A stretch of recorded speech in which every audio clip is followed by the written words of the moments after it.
آئیے اب سلطان صلاح الدین ایوبی کی کہانی بھی سنتے ہیں۔ یہ اسلام کا مجاہد اعظم، یہ حلال اور صلیب کی جنگوں کا ہیرو، اور جس پہ امت اسلامیہ کو آج بھی ناز ہے، اور آج صدیاں گزرنے کے بعد یہ سینوں میں دل کی طرح دھڑکتا ہے۔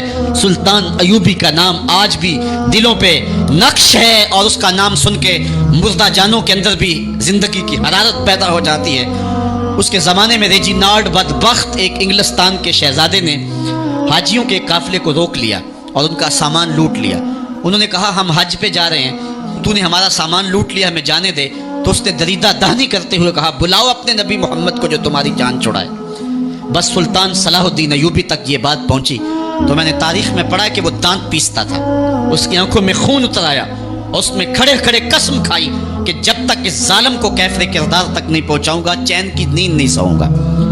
پھر پونے دو سال کا عرصہ آپ سلطان صلاح الدین ایوبی کی زندگی دیکھ کے جنگی مہموں کو ترتیب دیتا رہا، دن رات اس نے ایک کر دی، نیند قریب نہ آنے دی۔ جب نیند بہت زیادہ تنگ کر دی تو پھر وہ خیمے کی چوب کے ساتھ ٹیک لگا کے کھڑے ہو کر کے اپنی آنکھوں کی آگ بجھا لیتا، اور پونے دو سال کا عرصہ اس نے چارپائی پہ لیٹ کے نہیں دیکھا۔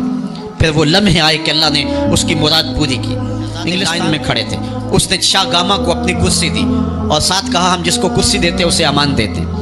پھر اس نے اس کے جو نائٹس تھے ان کو آپ خورے دیے، ان میں پانی دیا، کہا جس کو ہم پانی دیتے ہیں اس کو امان دیتے ہیں۔ پھر جب ریجینالڈ کی باری آئی تو بادشاہ کی رگیں پھول گئیں غصے سے۔ اس نے تلوار نیام سے باہر نکالی اور اس کی چھاتی پہ چڑھ کے اس کی گردن پہ تلوار رکھ کے اس کے ٹکڑے کرتے ہوئے کہا او کتے، تو نے کہا تھا بلاؤ اپنے نبی محمد کو، محمد عربی نے اپنا نوکر بھیج دیا ہے۔ اور اس طرح اس ریجینالڈ کتے کے دو ٹکڑے کر کے رکھ دیے۔ یہ ہماری تاریخ ہے، یہ روشن تاریخ ہے۔ ہمارے اسلاف، ہمارے بزرگ اس دور کے شہنشاہ، اس دور کے بادشاہ اتنی جرأت اور اتنی عظیمت رکھا کرتے تھے، اور آج ہماری کمزوریاں نے دشمنوں کو دلیر کر دیے۔ کبھی ایسا بھی اندھیر آیا تھا کہ سرعام یوں توہین اور تنقیص ہوتی ہو پیغمبر حسن اور پیغمبر جمال کی، اور پھر 1 ارب 40 کروڑ انسان دنیا کے اوپر بستے ہوں۔ یہ بھی زمانے نے دن دیکھنے تھے تو امت مسلمہ کی موت واقعہ ہو جائے اگر حضور علیہ السلام کی توہین باقی رہتی ہے۔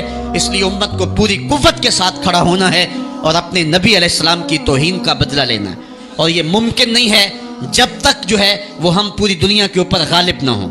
اللہ تعالیٰ امت کو وہ دن نصیب فرمائے کہ امت کا غلبہ اللہ تعالیٰ نصیب فرمائے۔ اس وقت ہمارا المیہ یہ ہے کہ ہمارے پاس عالم لیڈر کوئی نہیں ہے، عوام کے جذبے یقیناً دیکھنے کے۔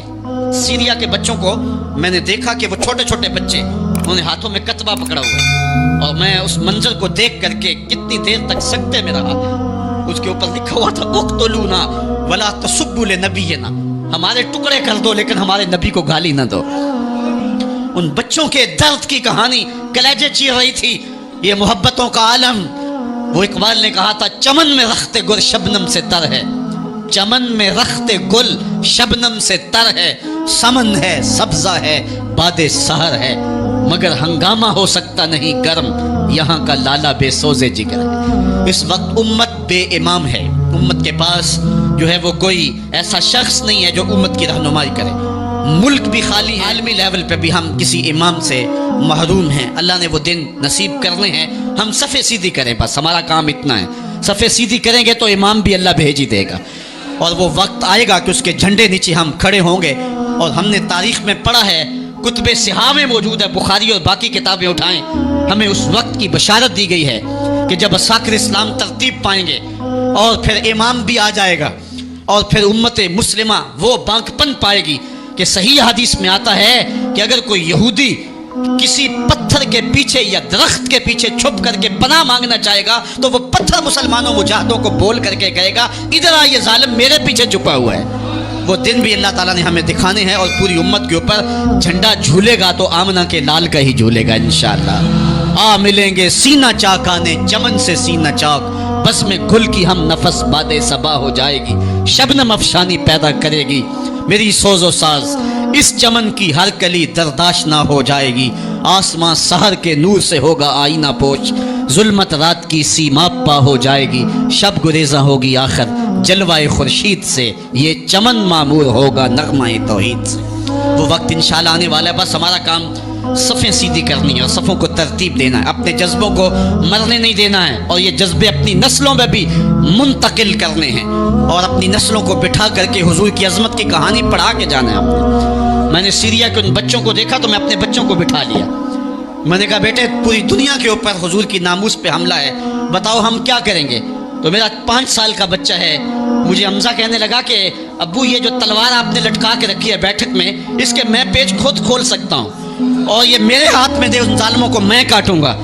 میں نے کہا بیٹے مجھے یہی تجھ سے توقع تھی، اس لیے کہ تیرے جسم کے اندر خواجہ دین محمد مصطفیٰ کی غیرت کا خون دوڑ رہا ہے، اور انشاءاللہ یہ ہماری نسلیں اٹھیں گی اور اسلام کے غلبے کا خواب ہم شرمندہ تعبیر کریں گے انشاءاللہ۔ تو اپنے بچوں کو بٹھائیں اور ان کو بتائیں اور ان کو حب رسول کے جام پلائیں، ان کے اندر محبت رسول انڈھیل دیں اور ان کے سینے کے اندر یہ حرارت پیدا کر دیں، اور وہ نام محمد کے لیے ہر قربانی دینے کے لیے آمادہ ہو جائیں۔ انشاءاللہ وہ وقت دور نہیں ہے جب پوری دنیا کے اوپر اسلام کا جھنڈا جھولتا ہوا نظر آئے گا۔ ہم نے اپنے جذبوں کو ہر صورت بیدار رکھنا ہے، اور اگر انہوں نے توہین کی زبان کھولی ہے تو کروڑوں انسان حضور کی مدح میں زبانیں کھول لیں، صبح و شام وظیفہ درود و سلام کا لبوں پہ جاری کر لیں اور حضور کے نام کا جھنڈا اٹھائیں۔ یہ گلیوں میں، یہ چوکوں میں، یہ بازاروں میں یہ احتجاج، یہ تو ایک معمولی کیفیت ہے، ہم تو اس سے آگے بھی اگر ہم بے بس ہیں، کر کچھ نہیں سکتے۔ سچی بات ہے، ہمارے اندر جو جذبوں کی کائنات ہے ان کو کچا چبا جائیں کہ جنہوں نے میرے آقا حضور نبی رحمت کی توہین اور تنقیص کی ہے، اس لیے جو ہم سے بن پڑا، جو ہم سے ہو سکا، ہم نے وہ ضرور کرنا ہے۔ وہ کیا کہا تھا سودا نے کہ مجنو لیلا سے بازی نہ لے سکا پر سر تو دے سکا، کس منہ سے کرتے ہو دعویٰ عشق سودا، تم سے تو یہ بھی نہ ہو سکا۔ ہم نے دیکھنا ہے کہ ہم کیا کرتے ہیں، اس حوالے سے ہمارے جذبات کیا ہیں۔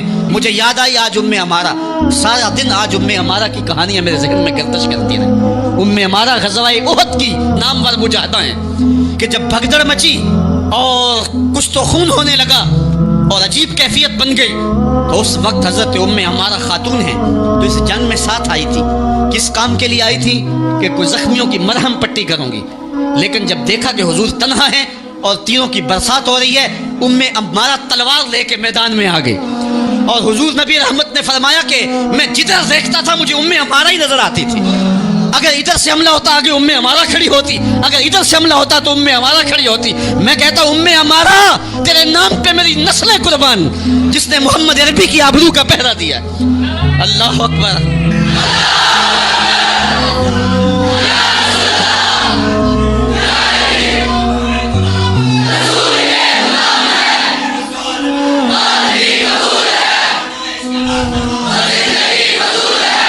تمہارے جذبے سچے ہیں انشاءاللہ، شاید مغرب کو بھول ہو گئی ہے، یہاں ایک ایک بچہ غازی علم الدین ہے، ایک ایک بچہ عمر چیمہ ہے، یہ سعادت مندیوں کا سفر ہے۔ یہ مغرب کو بھول ہو گئی ہے، اس نے کس قوم کو چھیڑا ہے؟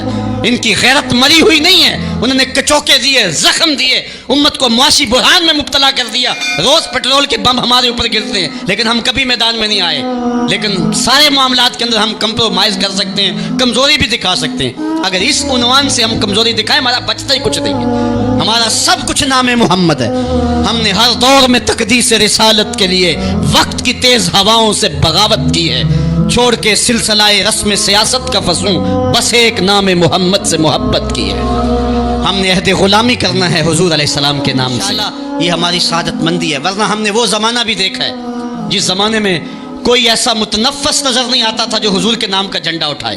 یہ تاتاریوں کا دور ہے، جب بغداد کو اجاڑا گیا، امت کے سر کاٹے گئے، اور یہ حال تھا کہ منگول سردار نے کہا کسی مسلمان کا سر لاؤ، اپنے فوجیوں کو کہا نہیں تمہارا سر کاٹ کے لگائیں گے۔ ایک مینار تعمیر کرنا ہے کھوپڑیوں کا، اور پھر مسلمانوں کا پتہ ڈھونڈتے ہوئے لوگ ہاتھ میں پیسے لے کے گھومتے تھے کہ کسی مسلمان کا پتہ دے دو، اس کا سر کاٹیں، لیکن مسلمان ملتا نہیں تھا، کاٹ دیے گئے۔